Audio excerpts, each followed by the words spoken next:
আলাইকুম রহমতুল্লাহ। ওয়ালাইকুম আসসালাম ওয়া রাহমাতুল্লাহি ওয়া বারাকাতুহু।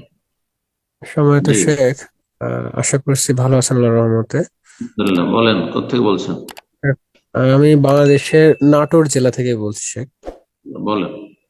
শেখ, আমার প্রশ্ন হচ্ছে, আমাদের দেশে যে জুমার দিন আর কি, জুমার হুম। সালাতের আগে যে খতিব সাহেব মানে আরবিতে যে খুতবা আর কি দেন দুইটা, তার আগে বাংলাতে আবার একটা খুতবা এটা নিয়মিত ভাবে দিয়ে থাকেন। ফতোয়া আর তো না, তারপরে আবার ওটা মাঝখানে ওদের বয়ান। ওটা হচ্ছে বিদাতিদের বয়ান। ওটাকে বয়ান বলে তারা। জি জি শেখ হ্যাঁ। শেখ আমার প্রশ্নটা এখানে যে মানে হিসাব মতে তো আসলে এটা বিদআত হওয়ার কথা। তো আমার প্রশ্ন এটা যে এটা কি বিদআত হবে কিনা, যেহেতু এটাকে নিয়মিত করে তারা। আমার এটাই প্রশ্ন জি, আল্লাহ রাব্বুল আলমিনের একটি আযাব হচ্ছে যে মানুষ যখন সুন্নত থেকে মুখ ফিরিয়ে নেয় তখন বেদাতে লিপ্ত করে দেয় আল্লাহ রাব্বুল আলামিন। বেদাতের বালা মুসিবত তাদের উপর চাপিয়ে দেয়। তো সুন্নত তরিকা ইসলামের আর যুক্তিসঙ্গত তরিকা হচ্ছে যে মানুষ যে ভাষা বোঝে সেই ভাষা দিয়ে খুতবাতে খেতাব করবে। খুতবা মানে অ্যাড্রেস করা, সম্বোধন করা, বাংলায় সম্বোধন করা, ইংরেজিতে অ্যাড্রেস করা, আরবিতে খাতাবা একতবা খুতবা দেওয়া মানে ভাষণ দেওয়া, অ্যাড্রেস করা, সম্বোধন করা। খেতাব এই জন্য উর্দুতে খেতাব করা বলা হয়। জি, খুতবা থেকেই খেতাব করা, উর্দু ভাষাতে প্রয়োগ হয়। খেতাব করা মানে কাউকে সম্বোধন করে কথা বলা। তো অনারবদের সামনে আরবিতে খুতবা দেওয়া, অথচ বক্তা সেখানকার মাতৃভাষা জানে, এমন নয় যে আরব থেকে কোন শেখ গেছেন জানেন না, সেটা আলাদা কথা। জানেন না, আরবিতে খুতবা দিয়েছে, তার তর্জমা হওয়া উচিত, যাতে করে লাভবান হয়, না হলে কি বুঝবে। তো এইভাবে মন্ত্রের মতো খুতবা পাঠ করা, এটা একটা সুফি বেদাতীদের কাজ, দিন ইসলামের জ্ঞান চর্চা থেকে বঞ্চিত রাখার জন্য।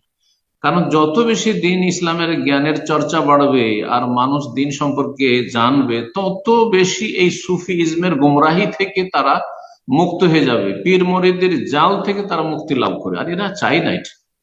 যার ফলে মন্ত্র দিয়ে জুমা চলছে, মন্ত্র দিয়ে ঈদ, ঈদ উল ফিতর, ঈদ উল আজহা চলছে।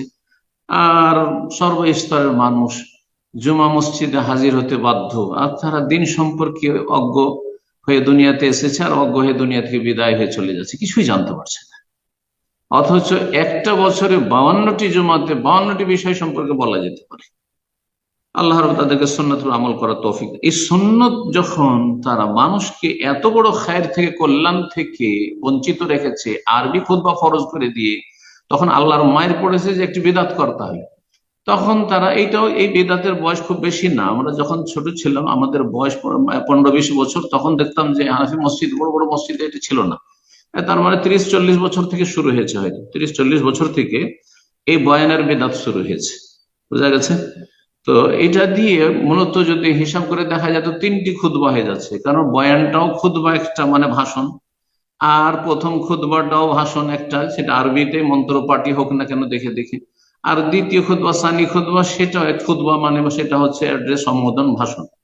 সুতরাং 3 খুতবার বেদাত এটি। জি, আল্লাহ রাব্বুল আলামিন তাদেরকে সঠিক বুঝদান করুন, তাদের অলমাদেরকে সঠিক বুঝদান করুন। আর অলমারা ভাইরাস আক্রান্ত, সুতরাং জনগণকে বিষয়টি, শিক্ষিত মহলকে বোঝার তৌফিক দান করুন। এবং এই বেদাতি মোল্লাদের নেতৃত্ব থেকে আল্লাহ রাব্বুল আলামিন এই সমস্ত মসজিদগুলিকে মুক্ত করুন। জাযাকুমুল্লাহ খাইর।